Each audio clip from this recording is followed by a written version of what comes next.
Ok, bonjour à tous. Donc là, c'est bon, on m'entend bien? Ouais, super. C'est bon. Ok, super. Donc je travaille au LAS à Toulouse et je vais vous parler de thèmes. Donc j'en ai noté quelques-uns, l'identification de scénarios dangereux, le runtime monitoring, les aspects développement de safety case avec beaucoup d'incertitudes. Et ce dont je vais parler aujourd'hui, c'est les aspects tests en simulation pour les systèmes autonomes. Donc ici, on a, alors, nous, je vais revenir sur la définition de ce test, mais au départ, ce qu'on a observé en travaillant avec les équipes de robotique du LAS et d'ailleurs, c'est que les tests sur le terrain sont assez compliqués, assez complexes à mettre en œuvre parce qu'ils demandent beaucoup de ressources, hein, du temps, du développement, du matériel, des environnements dédiés. Puis ensuite, quand les tests sont réalisés, en général, c'est très peu finalement de scénarios différents qui sont testés, avec potentiellement des dommages qui sont possibles pour le système lui-même, pour le robot, mais aussi pour l'environnement et voire les humains. Donc ici, hein, je parle vraiment du test, pas pendant le développement, ce qui permet de faire de la mise au point, mais vraiment de faire de la validation, c'est-à-dire valider un système, faire une campagne de test quand le système a été développé en partie ou complètement. Et pour faire ces campagnes de test, aujourd'hui, il y a un certain nombre il y a une classification qui existe avec différents points de vue pour faire ce test en simulation, puisque le test en simulation peut répondre en fait, aux problèmes que j'ai mentionnés avant, c'est-à-dire les problèmes de ressources, les problèmes de la diversité des cas de test, les problèmes de dommages sur le système, etc. Donc, le test en simulation qui existe hein, depuis longtemps, puis les simulateurs qui sont présents sont de plus en plus performants. Mais finalement, pour avoir cette fidélité et la fidélité et les performances qu'on a aujourd'hui, elles sont assez récentes sur les machines, sur les simulateurs. Et donc, on commence à voir vraiment des campagnes de test hein, pour la validation qui sont faites en simulation, avec, donc, comme je disais, des différents aspects qui sont soit le test avec ce qu'on appelle le model in the loop simulation, donc on vient simuler un modèle et pas le système réel, hein, un modèle du système, donc ça peut être des modèles Simulink ou d'autres langages qui permettent de modéliser le système avant de l'implémenter. Donc, on vient directement simuler ces modèles, les mettre dans des environnements et observer comment ils se comportent. Ensuite, il y a ce qui s'appelle le hardware in the loop simulation. Donc, ça veut dire que là, on a vraiment le matériel donc ça, et on vient tester ce matériel, mais en simulant une partie de soit de l'environnement, soit des autres matériels qui interagissent avec lui. Ça peut être, par exemple, exécuter en simulation un logiciel de navigation avec la vraie carte et avec le vrai contrôleur du robot, mais en envoyant des signaux directement sur les capteurs qui sont des signaux générés. Donc là, c'est du hardware in the loop. Et il y a aussi tout un pan de la simulation qui se développe hein, de plus en plus, qui est le software in the loop simulation, où on vient tester les aspects logiques finalement du système en testant uniquement la partie logicielle. Donc le contrôleur, par exemple, du robot va être immergé dans un environnement virtuel, comme c'est fait avec Gazebo ou Ignition ou d'autres outils que vous connaissez sans doute. Et donc, nous, on s'intéresse vraiment à cet aspect de software in the loop, simulation, et voilà ce qu'on voudrait mettre en place, qui est quelque chose qui existe partiellement, hein, que beaucoup de gens ont développé, qui est la simulation du robot et donc de son logiciel dans des mondes qui sont en fait générés. Donc, c'est ce qu'on voit Word and Mission qui vont être donnés au simulateur pour faire ces simulations. De ces simulations, on extrait des traces sur lesquelles on va pouvoir faire une analyse. Et ce qu'on voudrait faire, c'est que cette analyse automatiquement vienne, avec des critères de test, vienne régénérer des nouveaux mondes et des nouvelles missions, relancer les simulations et comme ça affiner au fur et à mesure les mondes et les missions qu'on va générer pour aller, soit par exemple, pousser le robot dans ses retranchements en disant ah, on s'aperçoit que tel robot dans telle situation il commence à avoir des difficultés et à ce moment-là, de façon automatique, on viendrait générer des mondes qui pousseraient le robot un peu plus loin dans ces simulations. On pourrait avoir d'autres critères qui seraient comme par exemple de la couverture de code, où on voudrait tester toutes les parties de code à l'intérieur du contrôle. Et donc, on cherche les situations qui vont vraiment, de façon automatique, hein, qui vont vraiment faire exécuter l'ensemble, passer au moins une fois ou deux avec des quantifieurs, mais dans le code du robot. Voilà, donc cette boucle-là, qui est assez simple, hein. C'est pas quelque chose dont on peut dire qu'il n'y a pas d'originalité là-dedans. Eh bien, aujourd'hui, on n'a pas trouvé de gens qui, en tout cas, de boucles complètes. En général, il y a toujours une partie qui est faite manuellement. Et surtout, il y a très peu d'outils qui permettent d'avoir ces critères de test qu'on vient injecter directement pour générer mon émission. Donc, ce que je vais vous présenter aujourd'hui, ce n'est pas une solution sur tout, parce qu'en fait, on a commencé à travailler dessus et on n'a pas encore terminé sur ça. Donc, je pense que d'ici 1 ou 2 ans, on devrait avoir terminé. Mais on s'est posé des questions plutôt sur chaque partie, c'est-à-dire comment est-ce qu'on va mettre en place. Donc, par exemple, alors la première question qu'on s'est posée, c'est nous, en tant que on va dire, experts de sûreté de fonctionnement, quelle valeur ont les tests dans ces mondes virtuels par rapport à une exécution dans le monde réel. Donc ça, c'est une première question qu'on a traitée on a fait 2 études pour essayer de voir justement les différences qu'il y a entre les résultats qu'on aura dans les mondes virtuels et dans le monde réel. Donc ça, je vais en parler. Je vais vous montrer un exemple d'étude qu'on a réalisée. Ensuite, on s'est intéressé aussi à la génération automatique de mondes et de missions. Donc ça, pour ça, on pensait que également ça serait disponible avec des outils existants, mais comme je vous le montrerai, finalement, il y a des contraintes à gérer et des données qui sont structurées d'une façon qui fait que les générateurs de tests actuels ne permettent pas de le faire. Donc du coup, on en a développé un. Générique, hein, qui peut s'appliquer à n'importe quel simulateur.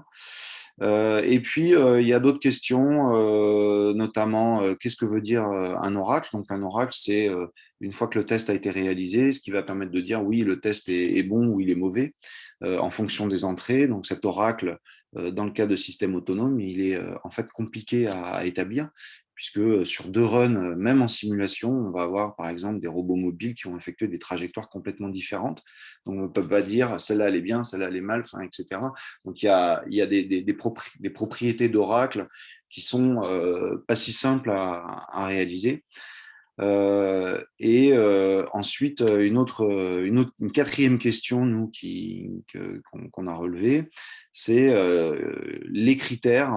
Comment est-ce qu'on vient injecter avant la génération automatique, hein, ou pendant la génération automatique, comment on vient injecter les critères de test, comme je disais, ça peut être de la couverture, ça peut être de l'exploration combinatoire, etc., etc. En tout cas, voilà, comment est-ce que ça s'insère dans ce type de boucle. Donc du coup, là, je vais surtout parler d'une étude qu'on a faite sur la question Virtual World différent de Real World, et sur la génération automatique, je parlerai un petit peu de ce qu'on peut faire, ce qu'on est en train de regarder sur les critères de génération. Donc le premier aspect, c'est la question de OK, je veux faire des tests pour valider mon système, mais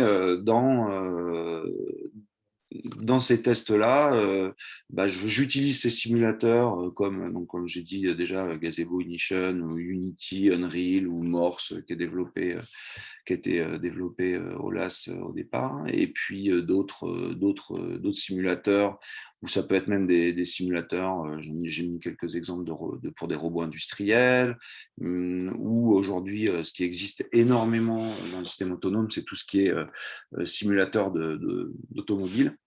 Avec ces questions pour chaque simulateur de fidélité par rapport au vrai environnement. Et en fait, la question ici en tout cas, qui se pose vraiment, c'est la validité des résultats en simulation. Euh, euh, Par rapport à une exploitation directe, ou alors pour compléter les tests dans le champ, dans le réel. Et par exemple, alors donc, on s'est posé la question de est-ce que tous les bugs qu'on peut trouver dans les tests en réel pourraient être vus en simulation alors on a fait une première étude où on a récupéré par exemple 10 ans de code sur les composants uniquement pour la navigation d'un robot qui s'appelle Mana, qu'il y avait au LAS. Et donc sur les codes génome, dont on vous a parlé ce matin, du coup on avait une trace de tous les commits réalisés pendant 10 ans sur ces composants pour l'application Mana, mais aussi pour d'autres applications, avec notamment un référentiel un référentiel de bugs qui était identifié. Donc, on s'est concentré sur 4 composants que vous voyez là, donc P3D, libp3d, DTM et POM. Et on a regardé si on pouvait, s'il était possible en simulation de rejouer des scénarios qui identifient ces bugs. Et donc, sur les 33 bugs, en fait, on a réussi à reproduire 32. Donc, on a fait on a rejoué, si vous voulez, les anciennes versions en simulation pour voir s'il était possible, 10 ans après, avec les simulateurs qui existaient, si on les avait eus à l'époque, en tout cas, est-ce qu'il était possible de trouver ces bugs. Et par contre, il y en a un qu'on ne pouvait pas reproduire, qui était lié à des vibrations mécaniques pendant la rotation, pendant une autorotation, qui faisait perdre la localisation. Donc, ça qui était assez compliqué à reproduire, même aujourd'hui, avec les bugs mécaniques, avec les bons logiciels de simulation. On a aussi fait une autre étude avec une entreprise qui s'appelle Nayo, qui fait des robots agricoles, où on a effectué sur un logiciel dont on avait fixé la version, et on a comparé tous les résultats des tests en in the field. Pour le coup, ça marche bien, c'est les tests dans les champs pour ces robots agricoles, et des tests en simulation pour voir si on identifiait les mêmes bugs. On a découvert d'autres choses aussi donc avec cette deuxième étude. Moi, je n'ai pas de slide ici dessus, mais juste pour le résultat qui était assez intéressant, c'est que les simulateurs introduisent également des biais et vont introduire des retards sur certaines exécutions, et ce qui peut amener, ou des problèmes même de mémoire, et ce qui a amené à avoir aussi des bugs qui étaient dans la simulation et qu'on ne retrouvait pas dans les tests réels. Mais en revanche, on a couvert de la même façon, on avait couvert quasiment tous les bugs en simulation. Je parle bien des bugs au niveau du logiciel, du robot, avec ces injections de monde, sauf un ou deux qui étaient impossibles à trouver, mais on avait une très grande couverture sur ces aspects validation. Ensuite, voilà, ça c'est ce genre de questions qu'on s'est posé sur la simulation et sur la validité de cette simulation par rapport aux tests réels. Et une deuxième question qu'on s'est posée, c'est la génération automatique de mondes et de missions pour ces simulateurs. Et donc, par exemple, là j'ai repris le cas de l'étude qu'on avait menée avec Nayo, donc une entreprise toulousaine de robots agricoles, où il s'agissait de générer des champs avec, alors ici c'est des poireaux, mais il y avait aussi des choux, c'était quoi, des choux, des betteraves, je crois, des laitues, pardon. Donc poireaux, choux, laitues, avec, alors ici on voit parce qu'ils ont tous la même taille à peu près, mais on a des tailles qui sont variables, des fois il manque des poireaux, et il utilisait un système de laser, et ensuite il y avait aussi de la vision pour se diriger et faire ses demi-tours en fin de rangée. Donc, ils avaient installé un système de poteaux rouges que vous voyez là sur cette image. Et donc, c'était très dépendant de ces aspects détection qui pouvaient être très variables suivant l'alignement des poireaux, les mauvaises herbes. Donc, c'est un robot qui vient gratter entre les rangées pour enlever les mauvaises herbes, pour ne pas utiliser de produits chimiques. Et donc, voilà. Et donc, toute la difficulté, c'est de dire, on ne va pas faire à la main sur le simulateur des champs. L'idée, c'est de générer 4000, 5000, 10 000 champs et d'envoyer le robot dedans en simulation pour voir si on peut valider à la fois le comportement, voir les limites d'utilisation. Et là, pour l'instant, on n'avait pas de critères de test. C'était vraiment, on va essayer de faire de la génération de monde déjà. Comment est-ce qu'on peut réaliser ça? Donc, on est passé par quelque chose qui existe aujourd'hui dans pas mal d'approches, c'est-à-dire on a un monde réel, on vient réaliser un modèle de ce monde. Globalement, ça peut être représenté dans une architecture arborescente, type un sous-ensemble du ML ou même des arbres ou ce genre d'approche. Et on donne ce modèle à un générateur qui vient instancier des valeurs dans ce modèle différentes pour générer des fichiers pour la simulation. Et en fait, pour faire ça, la grande difficulté, c'était de générer des mondes qui soient cohérents, c'est-à-dire il faut que les rangées, ça reste à peu près aligné, que la taille du champ ne change pas, que, je ne sais pas, les écartements puissent varier, mais avec des contraintes qui sont sur les longueurs, par exemple, entre deux rangées de légumes. Et également que cette génération génère des cas de test qui soient divers, c'est-à-dire pas avoir 5000 champs qui font tous la même taille avec le même nombre de rangées et être vraiment dans une exploration de tous les intervalles. Et du coup, pour ça, on a défini un langage, on a développé un algo pour résoudre ces problèmes de contraintes, dans lequel on a introduit les aspects de diversité. Donc, je ne vais pas rentrer dans le détail des algos qu'on a développés, mais là, je vous donne une vue globale de l'outil pour cette génération, qui prend en entrée une description du monde et de la mission, qui s'appelle ici template. C'est un fichier XML assez simple à rédiger à la main.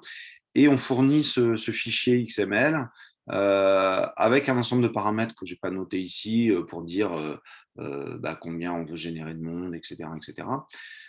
Et ça génère un ensemble de tests, des fichiers XML. Et ensuite, on doit, à partir de ces fichiers XML qui sont des cas de test, mais pas instanciés pour le simulateur, on génère partiellement, on va dire, un fichier qui s'appelle l'export.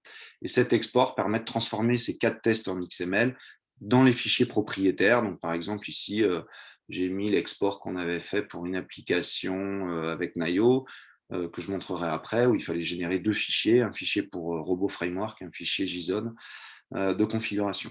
Et voilà, cet export, c'est vraiment du traitement textuel assez simple, à partir des cas tests, de les transformer dans le bon format, quoi. Donc l'algo utilise un solver pour les aspects contraintes qui est Z3.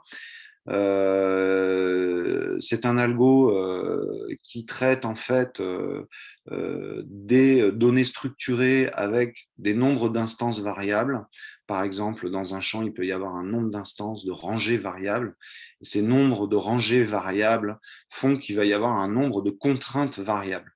Et c'est cet aspect à la fois sur le nombre d'instances variables, le nombre de contraintes variables qui nous a amené à développer un algo un peu particulier finalement, qu'on n'a pas eu, parce qu'on a demandé à pas mal de gens qui bossaient sur les aspects contraintes, notamment des gens qui bossaient au LAS, il n'y avait pas d'outil vraiment qui permettait de le faire. Donc voilà, c'est ce qu'on propose avec notre approche. Donc je vais vous montrer un petit exemple. Donc, imaginons un monde pour ce robot-là qui vient gratter les rangées avec des... alors ici, maintenant, c'est des laitues. Qu'on peut modéliser. Alors, donc, voilà, vous avez deux rangées. Le robot, il faut qu'il tourne autour. Et puis, on modélise en fait en X. Alors là, j'ai représenté ça en UML pour que ce soit plus visuel, mais en vrai, pour l'instant, nous, on le représente, c'est que textuel, hein, c'est en XML, mais ça implémente exactement cette vue en disant mon test case, il est composé d'un champ, d'une mission et d'un terrain. Bien sûr, le champ ici étant lié au terrain, mais le terrain ici, c'est parce que c'était lié à la déformation. Donc, vous aviez la roughness et la persistance donc, sur du 8map. Et donc, par exemple, ce monde-là, on l'implémente avec tout simplement ce qu'il y a sur la gauche, avec un langage basé sur XML, donc c'est XML TAF, parce que notre outil s'appelle TAF pour Testing Automation Framework, où on vient spécifier à chaque fois qu'il y a un node qui contient des paramètres. Donc là, on a un node field, donc c'est un extrait du fichier, mais le fichier n'est pas très long. On dit qu'on a un field, le nombre d'instances qu'on veut, et qui a des paramètres. Donc ça sera un champ de cabbage ou de leak. Ce qu'on a rajouté dedans, c'est différents types de tirages aléatoires. Donc, par exemple, ici, c'est un tirage avec une distribution sur intervalle discrète, pardon, donc avec un poids de 5 et un poids de 7 pour le tirage entre cabbage et leak.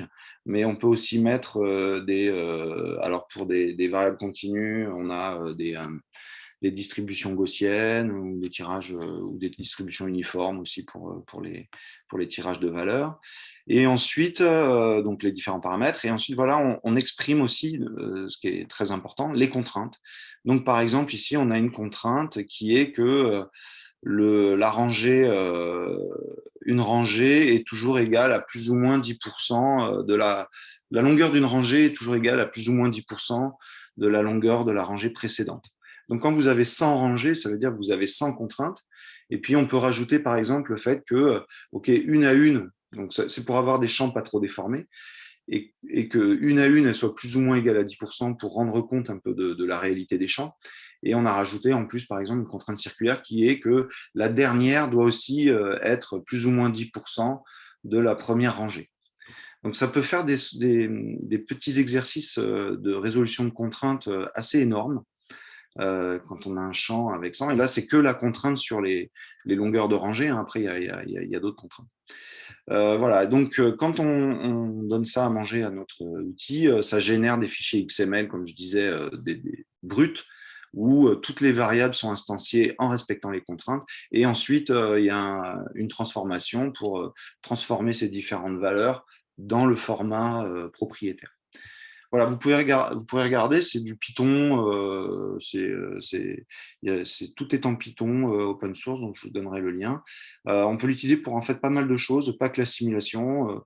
On a mis des petits exemples pour générer, par exemple, des images de niveau de gris, des bitmaps, des arbres aussi. On en génère plein d'arbres différents avec des profondeurs différentes, avec une grosse diversité. On a généré aussi des bases de données, voilà. Et on a inclus ça dans des architectures comme par exemple la Naio. Ça a été inclus dans le cadre d'un projet Taris, et puis c'est ce qu'ils vont utiliser maintenant. Ils génèrent en fait des mondes, ils génèrent des fichiers utilisables par Robo Framework pour lancer des simulations avec leur propre simulateur. Ils ont un micro-simulateur qui permet de faire des choses de façon répétitive, très rapide, d'accélérer énormément la simulation pour valider les aspects logiques. J'avais jusqu'à 14h30, c'est ça? Oui, on a démarré un peu en retard, donc tu as encore 5 minutes. Ouais, voilà, donc c'était le challenge qu'on avait donc sur les mondes de l'émission.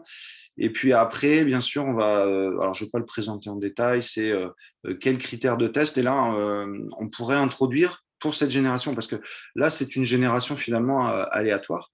Mais en fait, il y a tout un travail à réaliser sur comment est-ce qu'on va sélectionner les test cases, comment est-ce qu'on va guider cette génération.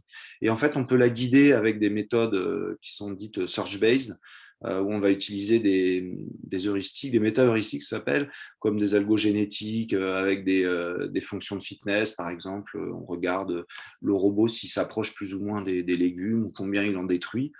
Et ça permet sur des algos génétiques, par exemple, d'aller faire de la sélection de cas de tests pour aller resélectionner les cas de tests qui nous intéressent. Ou alors, on peut faire du test combinatoire, et ça, c'est ce qu'on est en train de faire, où ce qu'on fait, c'est du pairwising, c'est-à-dire on essaye de tester toutes les paires pour tous les paramètres, y compris les nombres d'instances. Donc, par exemple, ici, le nombre de rangées est variable. Donc, on va dire, on veut tester un grand champ avec peu de rangées ou un petit champ avec beaucoup de rangées. Enfin bon, bref, ce genre de test combinatoire qui s'appelle du pairwise testing. Voilà, j'avais mis des petits slides, mais ça c'était pour une autre présentation. Je ne vais pas aller trop dans le détail de ce pairwise testing. Voilà, donc on n'a pas encore finalement terminé cette petite boucle-là, qui est beaucoup plus complexe que ce qu'on pensait au départ, mais on est confiant, voilà, on avance, il y a déjà eu deux thèses dessus, on a des projets, et je pense que d'ici 1 ou 2 ans, on aura une première version de quelque chose d'assez générique et assez robuste pour aller faire ce test en simulation. Euh, voilà, donc on avait des projets. Alors, il y en avait un avec Karen, qui est ici présente sur du test de robots sous-marins. Donc ça, je ne sais pas encore si ça va se faire.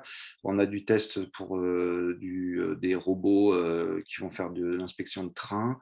Voilà, et sur les outils, on est en train d'utiliser ça avec des simulateurs comme Unity qui est utilisé. Alors là, c'est plutôt pour l'automobile, on l'a utilisé aussi pour des tests avec Gazebo. Voilà, je vous remercie.